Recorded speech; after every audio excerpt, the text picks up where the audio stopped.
López, se cruza McAllister que no puede. Va Sidney López. ¡Gol!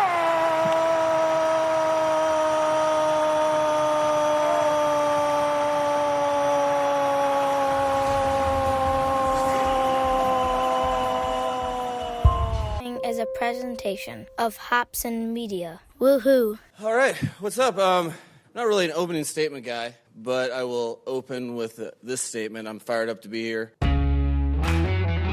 This is Church Pew Sports, where we connect sports to life and faith. Could you repeat that first part? Take a knee. Absolutely glorious. Lend an ear. I believe it's going to be for the best. Then get ready to laugh, listen, and learn. How about you announce that you're getting better?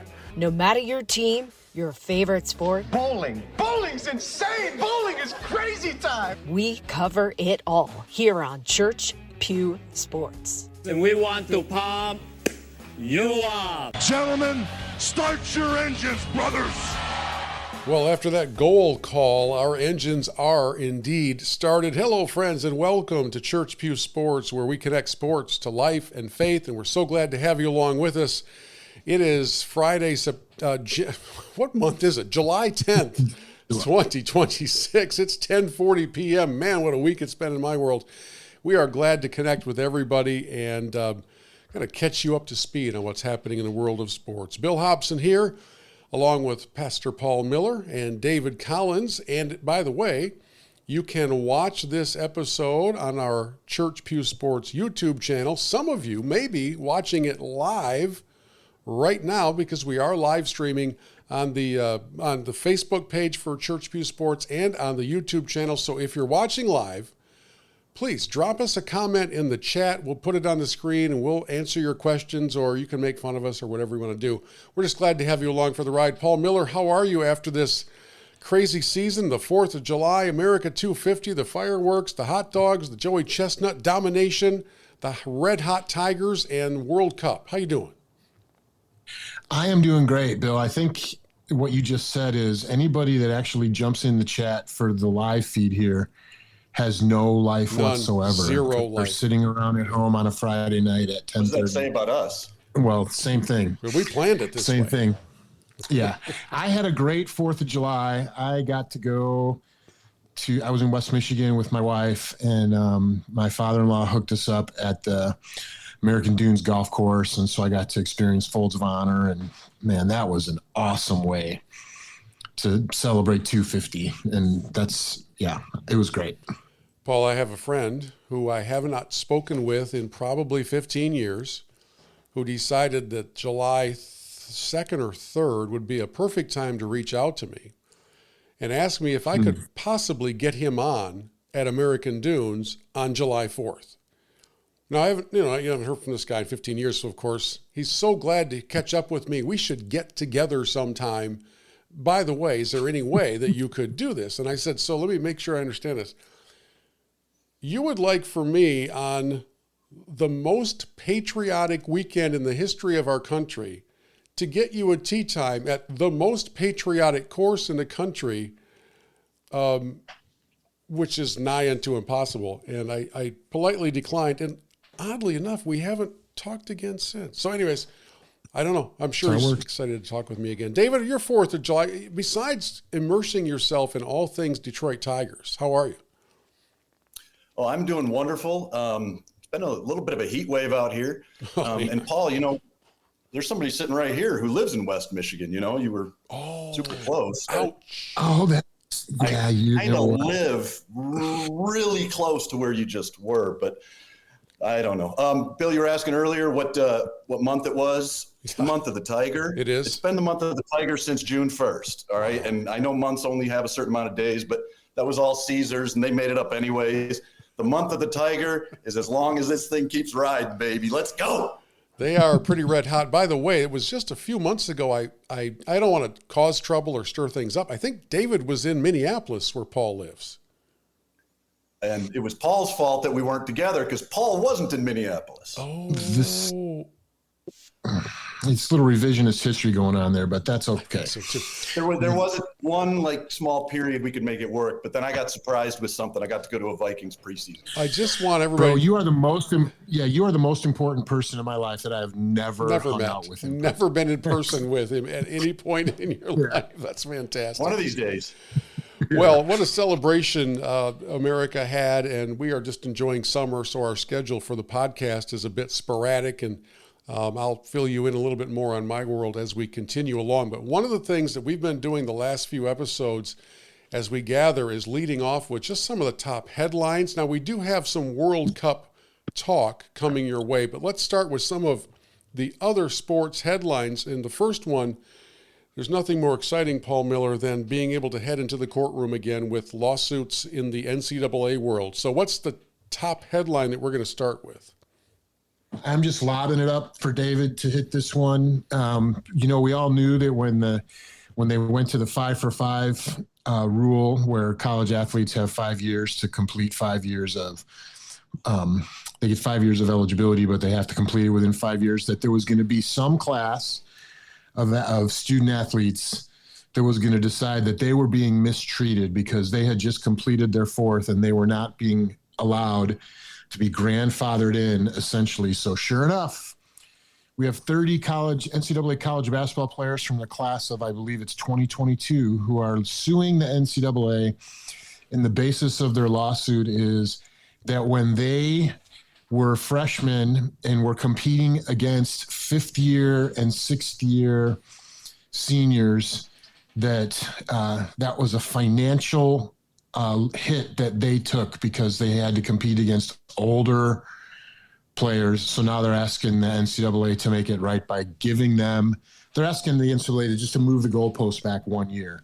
So if they succeed in this lawsuit, it'll just be the class of 2021 or 2023, actually. And that's the question. I just, it's that whole thing about, are they ever going to get antitrust protection? And the answer is no.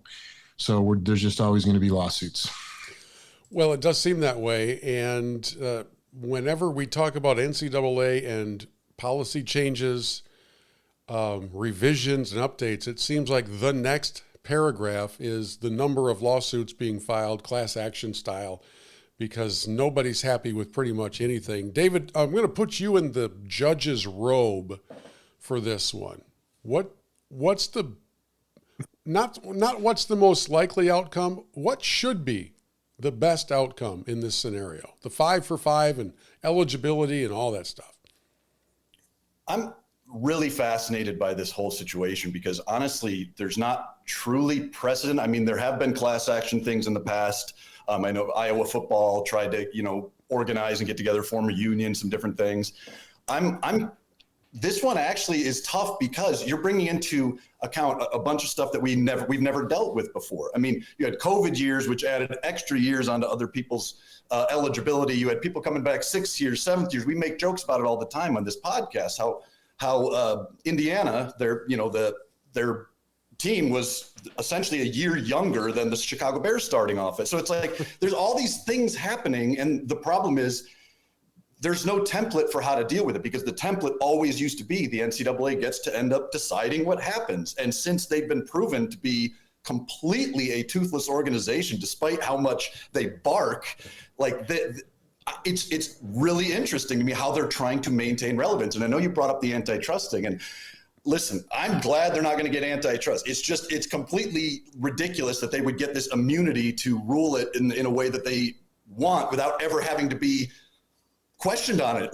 Because, hey, we got antitrust, we got exemptions. You can't even question it. Sorry, this is the way we do business. So I'm glad they didn't get that. But it does appear they're trying to make efforts to bridge some gaps. Everything just seems so far apart. I'm not sure if we're ever going to get conclusion on this anytime soon. So what would be your ruling if a college athlete came to you and said, hey man, I have been financially damaged by the fact that during my 4 years of college eligibility, I had to compete against people that were older than me. And the year that you chose to enforce the ruling, I was the cutoff. So what would you say to that guy? I mean, I guess there's a burden of proof on how can you prove that you lost out on that money. Like, were you good enough? Like, was it specific? Like, do you have specific instances? So, I mean, it's really difficult to say.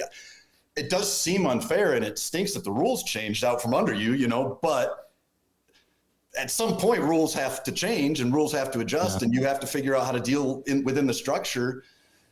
I don't know. This one's honestly a really tough call, because I could totally say, hey, if it's a one-time thing, but if it opens the door to other people then looking at other situations where they can get in there and and get a big group of people and jump in, all of a sudden you're opening the door for a bunch of other lawsuits. So if, on the one hand, you want to do the right thing, be like, okay, yeah, you guys, sorry, here's a little compensation. But on the other hand, you're like, but Pandora's box, I don't know if it's worth it. Well, we still have this nebulous world where some conferences, I don't think, are convinced the NCAA will still be there in the foreseeable future. I mean, they're starting to disregard some of its prior authorities and then turning to it for rulings in other areas. So basically they're saying, in some cases, we are sick and tired of you as an organization. We are not listening to you in this regard. And then when something like this comes along, the schools are saying, please make a policy and please make it make sense. And so I don't even know what you're supposed to count on the NCAA for, because their authority is far from being established in the modern era of sports. I really don't know if they have a big stick or if they have no stick. Right. Yeah. Okay, let's go to our next headline item, because there's a team in the National Basketball Association on the western side of our country. They're located in the City of Angels. Very popular franchise, an iconic gold and kind of purple uniforms, and names like Magic Johnson and Kareem Abdul-Jabbar and Bronny James, just part of the fabric of this organization. In fact, they recently were able to extend the contract of young Bronny James. Shockingly, and certainly completely unrelated to the timing of that extension, but the day, or the guaranteeing of his contract, the day after his contract was guaranteed, his dad made a fairly sizable decision, certainly completely unrelated to the timing of making sure that Bronny was going to make $3 million this year. Paul, why don't you take us into the LeBron free agency sweepstakes and his hosing of the Lakers? Well, yeah, I think it's just kind of ironic that, you wait until your boy's money is guaranteed and then you announce that you're not coming back. And so I've been actually an apologist for LeBron on this whole, all that I want to play with my son, because I think that's actually pretty cool that he's going to do it. This is not cool, what he just did. My question to you guys is, there's every franchise in the league that has any potential package of assets that they could put together for LeBron. I'm wondering what you guys think should be their appetite for that. We hear Steph Curry talking about it and this and that and everything. So I'm up here in Minnesota, right? And the buzz around my friends up here in the office and where I work and everything else is, man, we got Anthony Edwards, we got LaMelo Ball. If LeBron really just wants to ring chase, this is where he needs to come. So there's all this buzz from all these Minnesota sports fans who are otherwise bored out of their minds because they have nothing to cheer for, right, in the state of Minnesota. I'm wondering if that phenomenon rings true anywhere else around the country. I know there's a whole list of potential suitors that are all, sending video messages to LeBron and everything else, and he's getting all the attention that he wanted. But what are you guys hearing? And I don't know that I have a prediction of where he's going to land, but what are you hearing? I think you nailed it with the attention aspect. And this is obviously, we've known this about LeBron for some time. Like every time something big happens in sports, he goes, I just had a feeling that dude was going to go score 70 points. Retroactive predictions. Yes. You did, bud? All right. Yeah. I think it's fascinating. I actually don't hate what he did with Bronny. I mean, he's being a good dad, and who cares about the Lakers? Had he done it to the Pistons, I'd be upset about it. But that's, but if he brought the Pistons a title, I'd have been happy about it. So, there's nuance to this. I don't see Minnesota as a possibility. I get the excitement, and it would actually be a good fit, but I think that there's too many ties to Miami, and there's too many ties to Cleveland. I just think if he's going to go out with a team that could be with him, with what they've got now, a potential champion, I don't see why he wouldn't go and end his career back in Miami with Giannis or back in Cleveland. But that whole thing's weird to me because I don't think he would go back to Cleveland unless they got rid of James Harden, which is hysterical. I don't think LeBron wants to play with him at all. Who does? I don't think Cleveland wants to play with him at all either. There's this unique conversation about diminishing returns. LeBron was really quite good in the playoffs, largely because during the regular season he really wasn't that much of a factor, and probably wisely kind of managing minutes and rationing them out and managing effort. You can't argue with the longevity of this guy, but there's going to have to be a realistic approach to the amount of money that he would accept from a team, because in these days of silly money in the league, he's not a $40 million a year guy anymore. So what is he? I don't pretend to know. I do know this as a Pistons fan. I haven't heard their name involved in anything, but I would really hope that there's no discussion along those lines. I don't have any desire to deal with that 3-ring circus in what's probably a retirement tour anyways, because you're ending up getting somebody who will probably be a part of 40 or so regular season games. And while the desire is likely still there to be the number 2 option on offense, a lot of teams have developed their 1 and 2 options. And so would you come to a city as LeBron with the ego that we know he has and be willing to say, hey, I'll just do whatever you need me to do? It's why Miami makes perfect sense. Yeah, it is. It's why Miami makes perfect sense, because their stars right now are Giannis and Bam. Yeah. Bam mostly, both really good defensive players, both down low. LeBron would have the freedom to shoot threes because they would clog the lane. I just think that's the perfect fit for his style of play, because Bam's not like I need the ball to score type guy. So LeBron and Giannis could share their touches and Bam could still get hits. It makes sense for him to go there. But like you said, would he take a mid-level exception to go somewhere? I highly doubt it. I would. Do you think he I could be sign up for that right now. Yeah, right now. Do you think he goes to a place that gives him the most likely the best opportunity to get another ring, or do you think he goes to a place where he can be an actual contributor and not just ride some other player's coattails? This is going to play with your friends. This is ring chasing. I will be surprised if he doesn't end up in Golden State. Huh. But that's an interesting one. I don't know. LeBron is about, like we said earlier, he's about the applause and the attention. And so I think he wants to go to the place where he's going to get the best ending to his story. Yeah. Is that Cleveland? Is that Miami? Is that Golden? It could be Golden State right off in the sunset with Steph. I don't know what that looks like, but I think that he's going for what's the best story outcome for me, whatever ends up happening. And it's going to have to be a team that has another space on the roster because Bronny is going where Daddy goes. It's going to be part of it. The Lakers don't want him. They'll make a deal. They'll trade him for some tennis shoes and a couple of basketballs. In the world of baseballs, speaking of our headlines, I'm going to throw some stats at you guys here for a moment right after we hear this. I told you he's angry.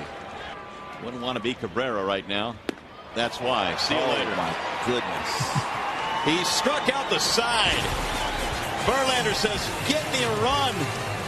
Little vintage JV striking out the side earlier in that at-bat. He went 102 miles an hour and then threw a 78-mile-an-hour curveball and had somebody falling all over themselves. In 2011, Justin Verlander threw 4,301 pitches. In 2012, 4,241.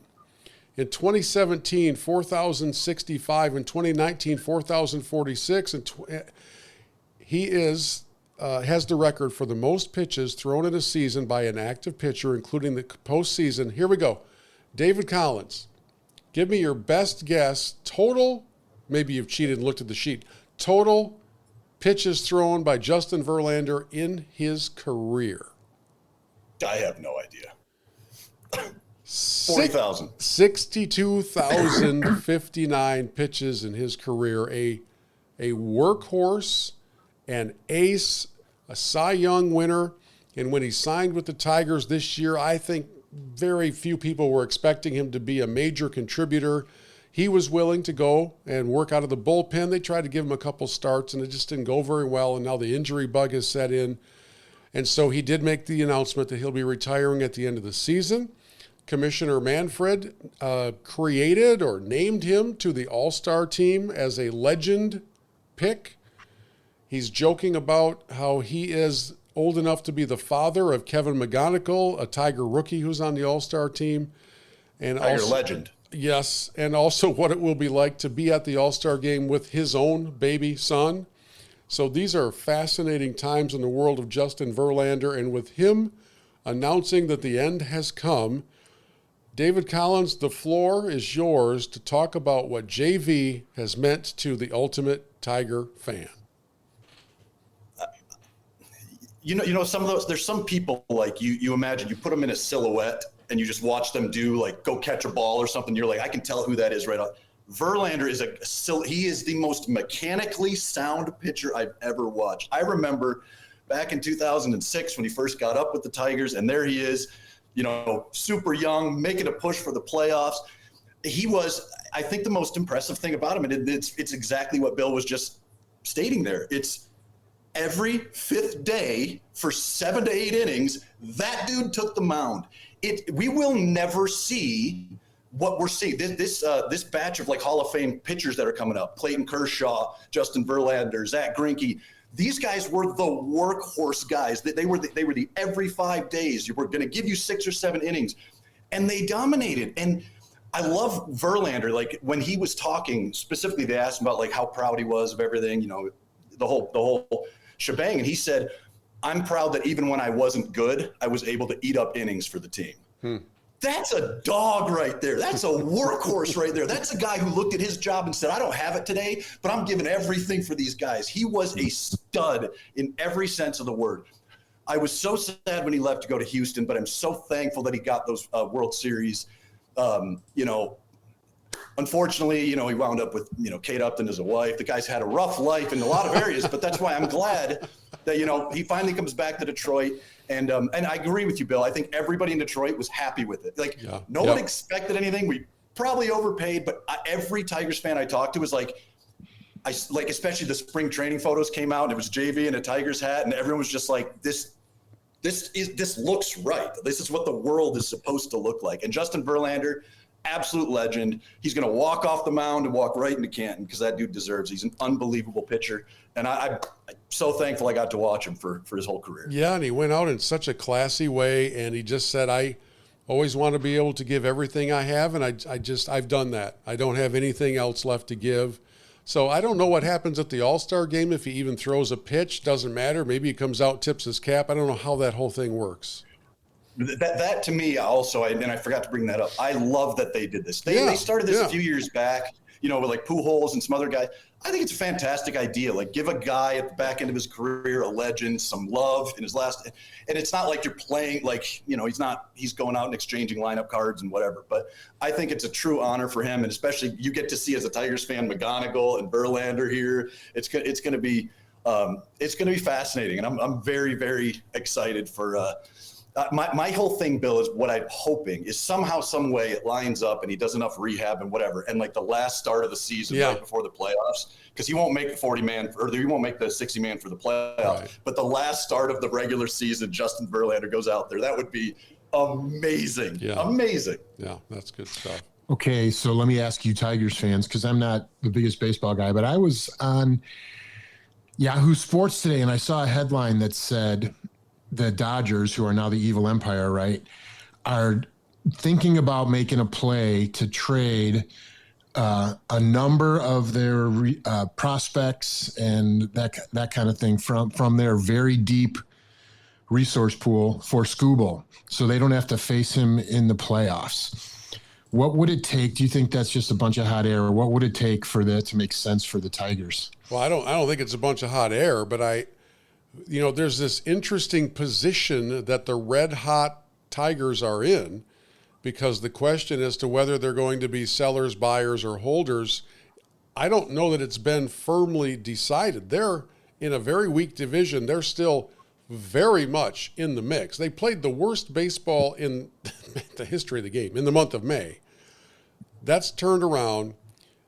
David, I don't know. They already know. I think it's a pretty safe assumption, unless Scooble has some divine intervention, that this is the season, the last one for him, and they either get something now or they get nothing at the end when he becomes an unrestricted free agent. Do you think they're open to offers now? I'm going to throw a little curveball in the situation here, but the Scooble situation's been fascinating to Detroit fans because we absolutely love him. We want him here. We want him to be around for the playoff run. We want him in those big games. All of that, yes. We all love it. Even if we don't get anything, even if he rides out this year and whatever, I will always love Scooble for what he did for Detroit.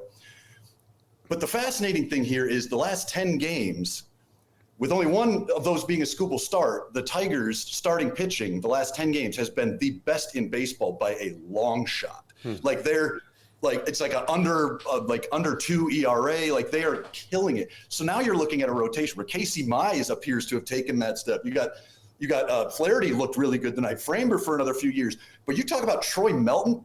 Troy Melton, everybody who's not a baseball fan is a baseball fan. Troy Melton is the best pitcher in baseball you haven't heard of. You've got Cater Montero, all these young guys. All of a sudden, he's kind of expendable because you have your big guy pitcher like Framber, whatever, in the big spot. So I don't know. And you got Job coming back, and you got Reese Olson. There's so much with the pitching with the Tigers that it almost feels like if you can get a bunch of prospects or something from the Dodgers, I mean, I'd like something that could play for us right now, like a bat somewhere would be good. But I don't know. I'm completely 50-50 on this. It makes sense. But also the other thing people don't take into account is there's most likely going to be a work stoppage after this season, which is why Scooble's not signing any deals, because we don't know what the money situation is going to look like. So I think going back in retrospect and looking at all of it, keeping that in context, there's really they could change everything about that because the owners want a salary cap and their salary floors, and we don't know what it's going to look like. So that there may be an opportunity to re-sign him. I have no clue. So it's all kind of a mystery, and I'm very in the middle on all of it. Can you imagine being as red hot as baseball is right now and allowing the plane to crash and stopping everything with either a lockout or a strike or whatever you want to call it, whatever, a work stoppage is the phrase. Man, oh man. I mean, I know the WNBA is stupid because they were threatening one for baseball. This would be the dumbest thing you could ever think of, which means it'll probably happen. And all predictions are that it's going to. So yes, I mean, I heard Buster Olney talked about Tim Kirkjian. I heard an interview with it, and they asked him, gun to your head, what's going to happen here? He's like, there's going to be a work stoppage. So, I mean, if he's saying that, Tim Kirkjian is baseball. So crazy. Okay, so there's the headlines of the week, but the headline really of the month in this 6-week period is taking place on the pitch. Look at me using terminology that's next level stuff, man. The pitch. And we've got a lot of ground to cover talking World Cup stuff. The first headline that I want to dive into is the moment that appeared to change not just sports, but apparently the world together all at once. And that was the rescinding of a red card. It is quite simply the most shameful decision in the history of the World Cup. No question.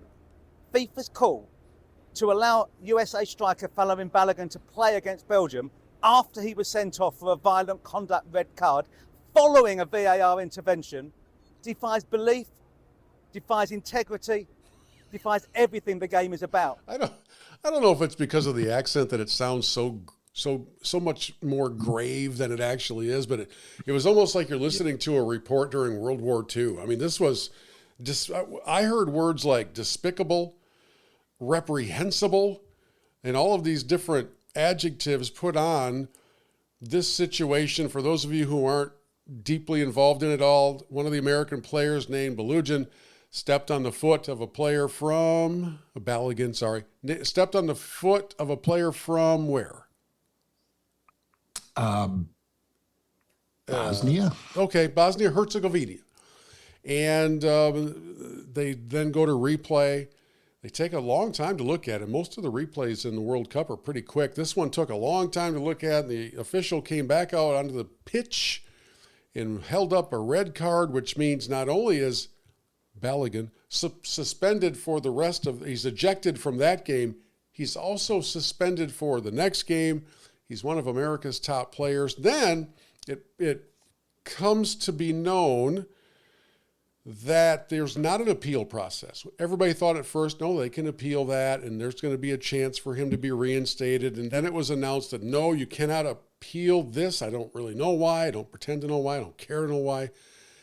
And then within maybe the second day or the third day, there was an announcement that came that his red card, it hadn't been rescinded, but the suspension had been suspended. So he still was tagged with the red. You guys stop me when I get this wrong. He was still tagged with the infraction of the red card, but the suspension for the game that was coming up, which was a huge game, the biggest game for America in quite a while, he was now going to be able to play in that game. And as one of our better players, that was a pretty big deal. And then word began to leak out of how this happened. And I think everything has been confirmed. I don't believe I'm dealing in conjecture. It appears as if the president of the host nation for the World Cup, that's the United States, made a phone call to, I believe he refers to him as the president of soccer, if I remember right. And President of everybody. President of everybody. And put in a word or two about the penalty that was imposed and encouraging a review of it. And I don't know what encouraging is defined as, but the review took place. So now a world that is already on go when it comes to the mention of the president of the United States was on go times 10. And now it was us versus the world. Paul, take it from here. Yeah, I think your synopsis is pretty accurate, Bill. They essentially, I'm a soccer guy, that's why. They put him on probation basically and said, behave yourself for the next year, I think it is. And if you don't, then we're going to suspend you then, which makes it really irrelevant. Here's the thing. There has been precedent for this kind of a ruling before. I think it was with Ronaldo, right? Flo Balogun is not Ronaldo.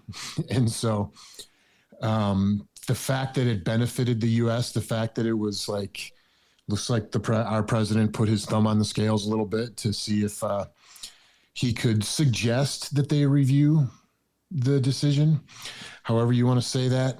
That's why the outrage and everything else. The most salient comments that I heard in all the coverage on Fox was from Thierry Henry, who said, he's like, I think it's actually at the end, it's the right outcome because it shouldn't have been a red card. But then he said, I wish they would have done this within 24 hours because now both teams who have been preparing for the last 3 days with the assumption that he's not going to play, both teams have to change their game plan 24 hours before the match. And it turns out that Belgium is just better, right? And the U.S. were swimming in the deep end. And, there was some stuff on Belgium's team social media afterwards, trolling the U.S. and saying appeal this kind of stuff and everything else. And I don't think it cost them a match. I think they were going to lose anyways. But it was a distraction. I'm kind of glad Trump did what he did. Turned out not to matter. So, David, how shocked were you to learn that FIFA was susceptible to undue influence? It doesn't seem like the kind of organization that would lend itself to that. I'm sure you were clutching your pearls. Oh, it was, just such an upstanding group of people, and to just succumb to this. Shocking. I don't know. It hurts me personally. Okay, I want to say a few things on this subject because I think, and I don't mean to offend anybody, but I'm just going to say it. I think the keep politics out of sports people and our Trump fans, it's kind of like the Venn diagram's kind of a circle. So this one's kind of an interesting one to me, that they're praising that he did that, but they want to keep politics out of sports. That seems really political in the middle of sports, which he does with every sport. But anyways, I don't want to, we're not going to sit on that subject. Just throw that out there. I guess the big subject to me is I want to talk about why we lost. I mean, Christian Pulisic is supposed to be Captain America in the last 2 World Cups. Well, we didn't make the last one. And like this one, he misses most of it and he doesn't really have much of an impact on it. And it was weird to me. And I know there's a lot going on right now. Landon Donovan called him out and basically ripped him and said, hey, I'm the only other person kind of in the world that knows what you were going through, even though you're going through it way more than I ever did. Like, I kind of at least have a category to understand it. And he basically ripped him and said, like, his people, the team behind him, like his agents, they don't give anyone access to him. They keep him away. He's like this sheltered person. He never signs autographs. It's like Landon Donovan basically said, I was a jerk when I was young, and I had to learn, like, if I don't want to be looked at this way, I gotta change something. And Christian Pulisic right now is on that. He's got to figure out like what is it that's going to move him? What is it that's going to make him turn a corner, take another step, do something? Because you keep seeing guys consistently show up. You know, Balogun, we didn't even know who he was. I'd never heard the name before this World Cup. And he comes in and he's instantly like, okay, that's actually the guy. Like, when I see that happen, I'm like, yeah, that's what it looks like. When I see Pulisic happen, I'm like, there's nothing here. I don't get it. So anyways, I just find it interesting that the whole situation is kind of a mess right now from start to finish, which I love. Obviously, you know, I love messes and these things. So I'm enjoying it. Do you believe the headlines that said he actually suffered a broken leg? Like they were talking about, is he injured? Should he have been able to play through it? And now they come out 2 days later. It's like he actually broke his leg. So he looked like something was not right. That's all I could. But the whole team looked like something was not right. I will say this, like I mean, if I just kicked a soccer ball as hard as they did, I would break something in my leg. So I'm not trying to disparage anyone's toughness or athleticism. I do think a lot of times you find out stuff like this, you know, afterwards, like, hey, that guy was just a little bit off, and you find out, oh, he had a broken rib or something. I wouldn't be surprised if he truly hurt it. I mean, he's been dealing with it for a while, so it makes sense that it would pop up again in a big moment. He did kick that guy's shoe, like the back of his foot, really hard, which but you're right, bro. He like I thought Berhalter actually came in for him and had more of an impact on the game than he did, which is sad to me. I just think, like I heard one of you guys posted something, and I just thought it was the funniest thing comparing Team USA to Penn State. Right? Yeah. I the whole idea of, man, you look really good against teams ranked number 20 to number 40 in the world, and then when you play top 10 pro clubs, teams, whatever, you lose. I saw James Franklin led Penn State, you know. Yeah, I think Bill posted that about Penn State, and then I posted one right after that said USA is the James Franklin of you know, the soccer world. And the best comp that I saw, it wasn't really a parody necessarily, but somebody said this is just like an 11-6 matchup in the NCAA tournament, and the 6 took care of business. You know, the U.S. team was not favored. They weren't supposed to win that game, and they didn't win the game, and they were not close to winning that game.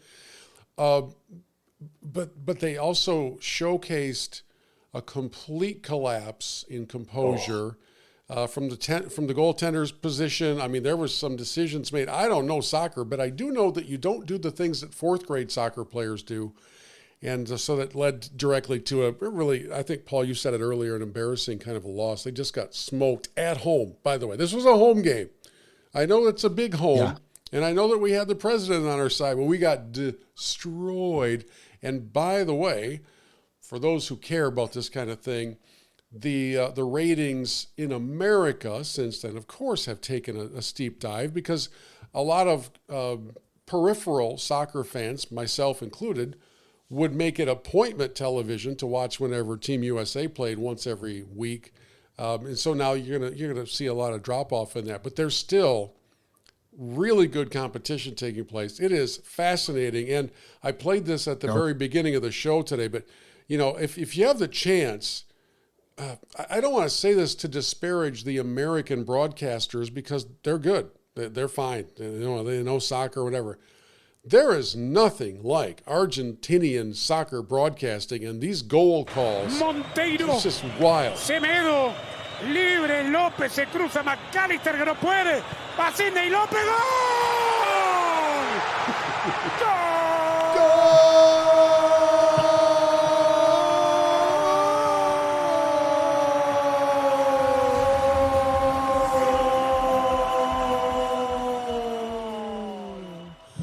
And then he takes a breath and he does another one. He just keeps on going. It's just so fun. There's such energy to it.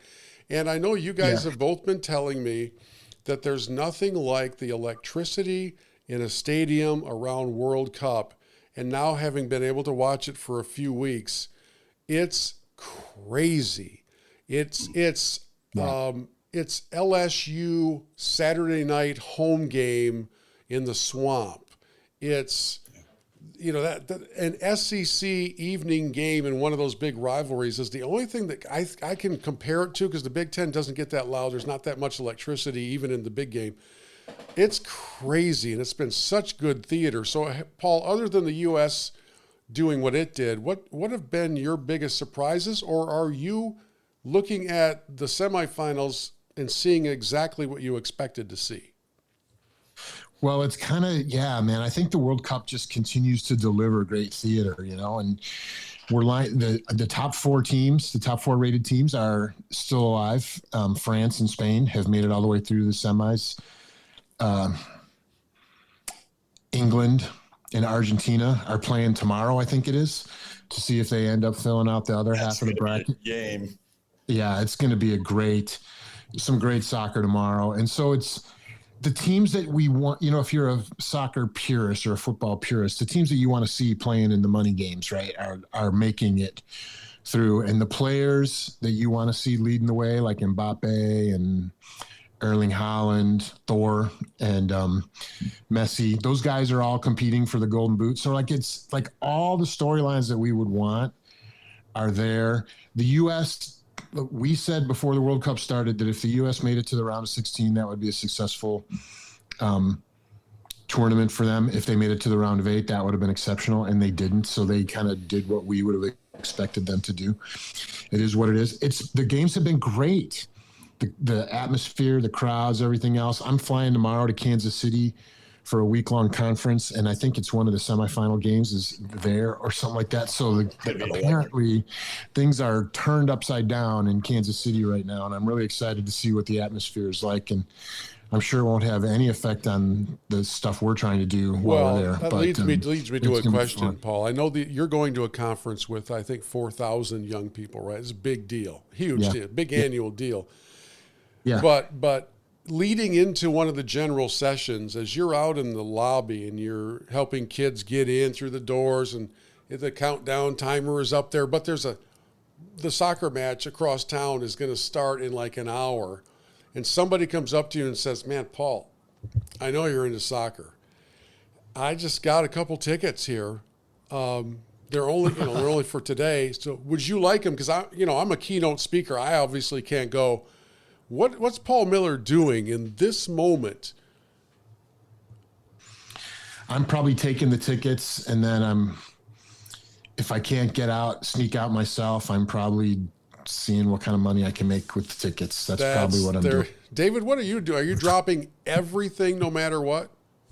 In an instant. It's a once in a lifetime moment. I mean, that's the thing about life. It's moments. Like if somebody randomly hands you World Cup tickets to a game right there, you go like, sorry, the universe is just telling you at that moment, you got to go do something.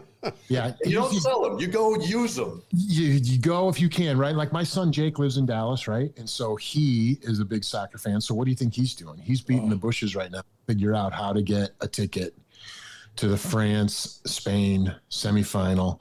That's going to be at Cowboy Stadium. That is going to be amazing.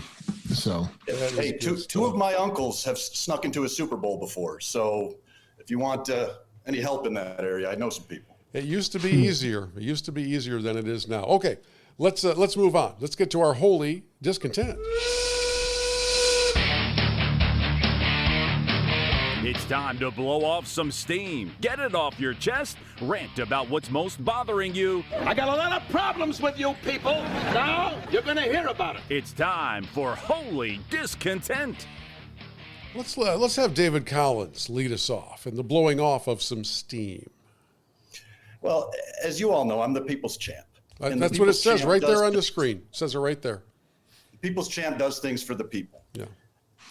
And I got a problem with something that happened to the People's Trophy. And I've talked to you guys many times. There can be no discussion about what is the best trophy in sports. That does not only count for second place and below. Because number one is the Stanley Cup, period. End of story. And if you disagree with that, you're very wrong. But I'll get to why in a minute. So anyways, they won the Stanley Cup. The Carolina Hurricanes won the Stanley Cup this year, and their owner, Tom Dundon, decided that he was going to, they put the names of the players and the coaches and the equipment staff, and they put the names of the people that won the Stanley Cup. What a novel concept. Tom Dundon, the owner, however, has decided instead that he is going to engrave the names of his wife and 5 of his children on the Stanley Cup. And not only did he didn't throw it in there as like an afterthought. He put it on the Stanley Cup. His name, his wife's name, and 5 kids' names. One of them 7 years old, okay? None of them have anything to do with the Carolina Hurricanes, and their names are on the Stanley Cup. He did it before they mentioned any of the players. So nice. That is a disgrace to the most. Why was that allowed? Why was that allowed? How could anybody? You have to do. Bettman, I don't trust Bettman to do anything right. Somehow the NHL is actually a good place, despite Bettman. But Gary, look at me in the eyes. Hey, let me make you full screen here. Hang on a second. Ready? Okay, go ahead. Gary.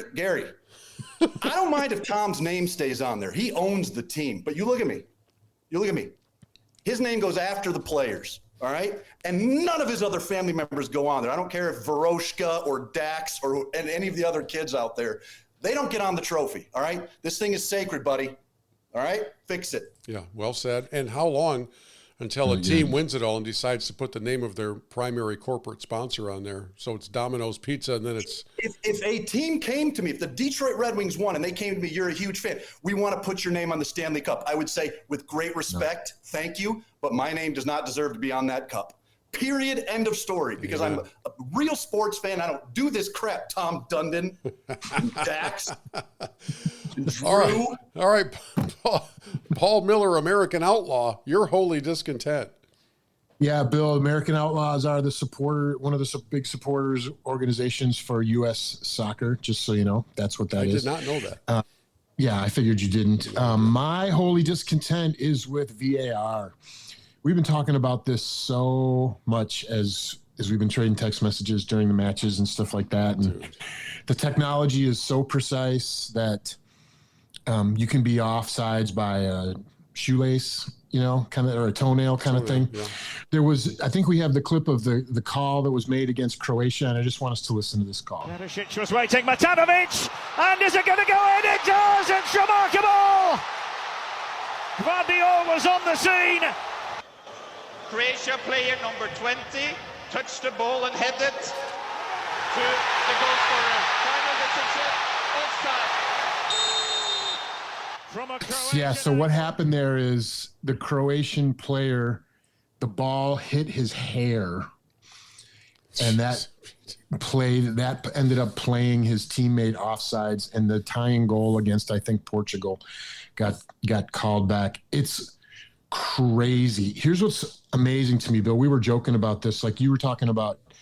There should be like a little grace period thing, and there should be a yard of space or whatever. A stride. Just a stride. Do you know that Arsene Wenger made this proposal that was called the daylight rule for offsides? And the idea was if any part of your body is on the same line as the body of the last defender, then you're onsides. But if there's a yard of daylight between you and the last player, that's when you go offsides, which is exactly what you've been proposing, Mr. I'm not a soccer guy. I just fixed so things. Thank you very much. I just fixed things. The other thing that I would tell you, this will make you sleep well tonight, Bill. I think the Canadian Soccer League this past year has been experimenting with this daylight offsides rule. They've been implementing it for the last 6 months in their professional league up in Canada.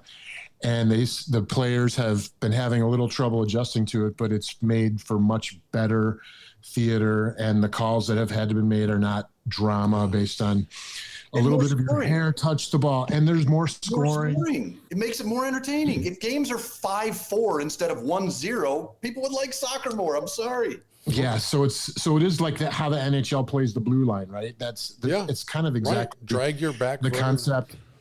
And I'm proud of you and Arsene Wenger for proposing this rules change. I think it's actually going to be enacted sometime in the next couple of years. It's too bad it wasn't in place for this World Cup. I'm a problem solver, Paul. That's what I do. And you'll see my title on the screen for those of you who are part of our YouTube broadcast. It says Offsides Protester. That's my title for the broadcast because it's just so ridiculous. And I've learned a couple things in this World Cup era that we're in. One, there's nothing that true soccer fans hate more than temporary soccer fans making suggestions on how to improve their sport. They can't stand it. They can't stand it when I make fun of their little juice breaks where they get a juice box and orange slices and they call it a hydration break, but the clock keeps running and it's just a commercial break. And so now soccer is played in 4 quarters instead of 2 halves. They can't stand it when I point that out. They can't stand it when I talk about how the official just fabricates time. Just make up time. I don't know. Let's go 7 more minutes. Okay, there's 7 minutes. Is that a countdown to 7 minutes? No, I think we're going to go a couple more. All right, so there's 2 more? No, it's just kind of if a team's ready to threaten. I don't know. I may blow it dead. I'll let you guys know. I love that part. Okay, I don't mean to jump in here, but that's the one part of it I kind of like. No, you can't like that. There's no pressing, way. They let them finish the press. You got to clear the puck, man. And I know it's a ball, but. No, that's just give me a clock, give me a buzzer, count down the time. And I know that there's 3/4 of the game are spent with the clock running while a guy rolls around like he's been shot in Saving Private Ryan. But just at some point, have a definitive end to this. Okay, but that's not my holy discontent. My holy discontent for the first time, and I think in the 212 episodes of Church Pew Sports, is connected directly to a biblical concept of humility. I believe that the introduction of one of the greatest athletes in American history is far too humble. I, of course, refer to the straw hat wearing announcer on the platform who helps launch the famous Nathan's Coney Island hot dog eating contest on July 4th as he introduces Joey Chestnut in this dramatically understated manner. Is his cathedral, the crystal dome of umbrella blue sky, whose vaulted ceilings touch the edge of heaven itself, whose faithful join as one to honor those who do not falter. They don't. Those who do not yield. I speak of this man who stands at the border of the mortal and divine. Oh, we're not done yet. Of a god perhaps, but more than a man, whose thoughts rise as the vapor of angels, but whose charge is here on earth to teach us that intention is the outcome for those who refuse any other outcome. Hold fast when forsaken. Stand firm when forlorn. Press on when weary, beaten, broken, or undone. How long will he fight? I will tell you. Until he stands on the ramparts of glory overlooking a sea of truth.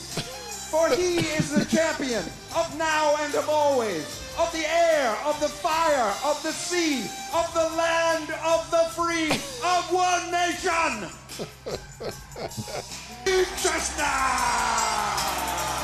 Oh my goodness. All I'm asking is that you would just add a little enthusiasm to it. Is that too much to ask? Listen, in my general rule is I want to make all of sports more like professional wrestling. That is exactly what I'm looking for. Chestnut an athlete or no? Quick answer, David Collins. No, but competition. All right. Paul? No. You guys are both forgetting something.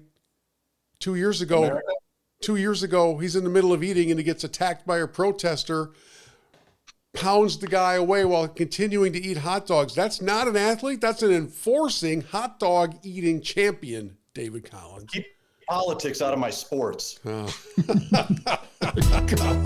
Right now, this minute, today, this week, I am the man. It's time for that guy where we tip the hat to somebody who's doing things well. I'm going to lead us off here. I've spent the last 2 weeks in a series of 13 and 14-hour outdoor days shooting our TV show. For those of you who don't know, I host a TV show about golf. We're blessed to do it, and it's been in the 90s most of those days with the humidity to match. I have sweat through more clothing than I thought I could possibly sweat through, and I have a TV crew that's with me for all of it. So none of you know these guys. They aren't even listening to this podcast, but well, I think Larry might. So to Greg and to Larry, and in this most recent shoot that ended just a couple hours ago, to Philip. And I will tell a quick story about Philip.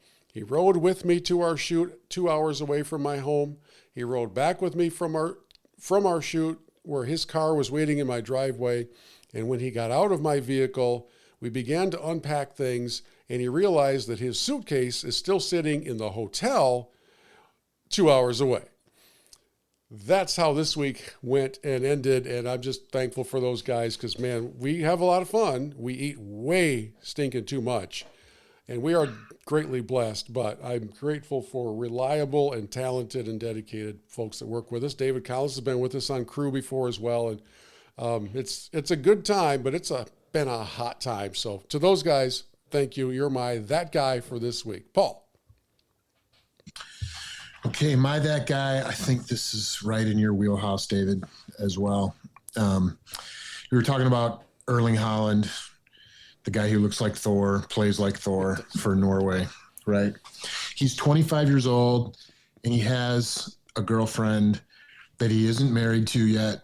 And one of the reasons that they're not married yet is because she's not a big fan of soccer, of football. Right. Probably. So he goes on this TV show to do an interview between games, and they ask him about that dynamic between him and his girlfriend. And I just thought his answer was amazing. Yesterday, we were eating dinner, and I checked if there were any games. Man United, West Ham is playing. Let's put it on. My missus said, I'm so sick of football. We watch it all the time. And I'm like, yeah, that's the reason why we are sitting here. Yeah, she says, I'm so sick of football. We watch it all the time. He goes, yeah, that's the reason why we're sitting. That's the reason we're in the United States right now. And that's the reason you have all the nice things you have right now, is because football is paying for all of that. Yeah. I love that. I love that he has a sense of humor. And did you hear his one from, I think it was today or yesterday, where he's talking about the England matchup? No. They were asking about it, and how confident are you in Norway and your ability to? He goes, oh, we have no chance to win. Like, but I'd put us at 0.3% chance. Honestly, there's no chance England doesn't win this game. They're unbelievable. In fact, I think you should just go ahead and put all the pressure on them, because it's all up to them. Like, they've got this thing. Like, he just did a whole routine. It was hilarious. He's awesome. He's awesome. He's having fun.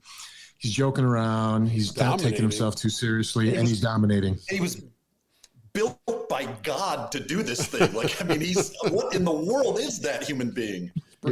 Pretty wild. All right, David, you're that guy.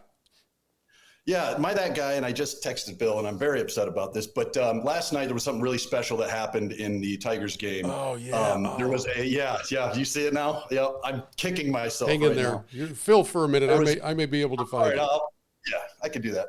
So there's a young player that came up to play for the Tigers last night. His name's Eduardo Valencia. It's his first. Last night was his first ever major leagues at bat, his first ever time in the show. He's been in the minors for 8 years. He lives in Venezuela. He has a lot of family and friends in Venezuela. So with the earthquakes and all the stuff that's been happening out in Venezuela, and then like him traveling and trying, his parents couldn't get out of Venezuela to come to the game, but his wife was able to be there. He comes up, seems like a nice guy, big guy, but imagine how hard he's worked, whatever. But he goes in, first at bat of his entire career. He gets up, they call him up. It's a pinch hit opportunity. I think it's 6th or 7th inning, somewhere like that. And I think on the third pitch of the at bat, he smoked a home run to dead center field. He rounded the bases, tearing, pumping his, it was unbelievable. And the best part wasn't even all that. It was like the post-game interview they had with Daniela Bruce. She done an unbelievable job where he's expressing his appreciation for the organization. I've got it here for you. Oh, you've got it. Okay, perfect. Yeah, here we go. So this is post-game. It's unbelievable. It's your first home run. What are you thinking as you watch that ball fly to center field? I was thinking, I was trying to hit a contact, get a good pitch, just be the more calm that I can do it. I was so excited. I mean, I was waiting a lot for this. For my family. For Venezuela. And I'm so excited. I know that your parents couldn't make the trip. They're still in Venezuela. What would your message be to them tonight? This for all Venezuela people, for all my family, for all the coaching in Dominican, in FCL, in Florida, for everybody. They give me everything. Then he gets doused with the Gatorade. Then he comes back to finish his answer crying, and he gets the reporter crying as well. I mean, this is so exciting. I'm just trying to keep trying to win, trying to help the team to win. This is for all my family. My wife is right there. I don't know where, right there. Love you. Love you. I was waiting a lot for this moment.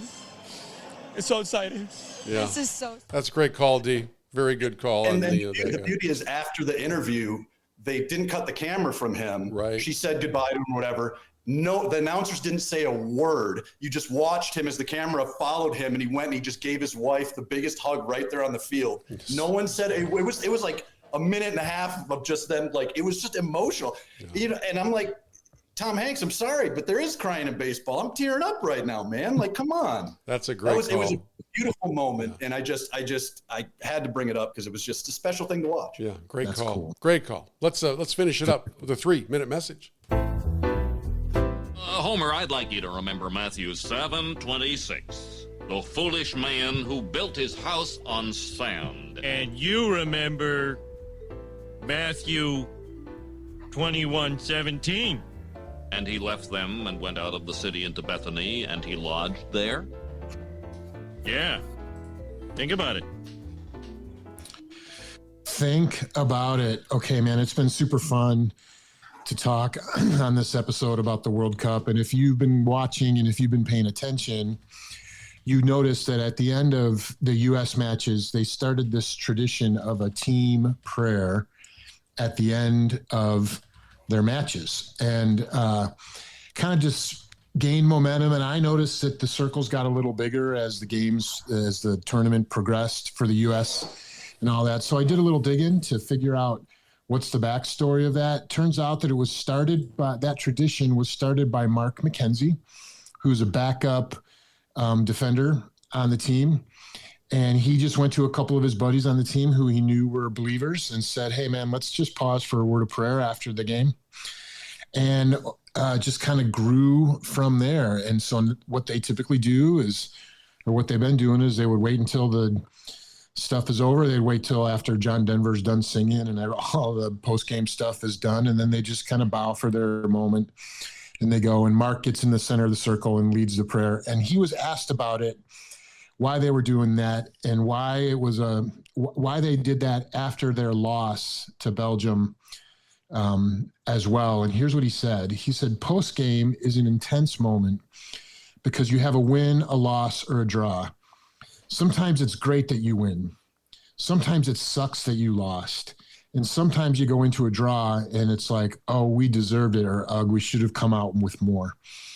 The prayer kind of just gets you back grounded. Like, no, we're blessed to just be here. You know what I mean?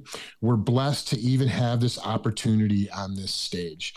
So that's his explanation for why they're praying win, lose, or draw. At the end of every match, they're circling up as a team to pray. And it's just reminded me of 1 Thessalonians 5, right? Where Paul says, pray continually, give thanks in all circumstances, for this is God's will for you in Christ Jesus. And I just think that the U.S. men's team, at least that aspect of what they've been doing, they've been setting a great example for all of us. Doesn't matter the outcome of the game. Take a moment and thank Jesus for giving you the opportunity. That's a principle that we should all live through with every single day, despite circumstances. At the end of the day, we should pause and say thank you. You know, I do this little liturgy ritual thing every night as part of my getting ready for bed routine. It's called a daily examine, where it's just like a walk through different things that remind me to be grateful, remind me to thank the Lord for things that he's blessed me with, relationships and opportunities and other things. And it's not always positive stuff, but it's all stuff I should be thankful for. So I just think we can go into our week and figure out how we can apply that principle in our own lives. Pray continually, give thanks in all circumstances.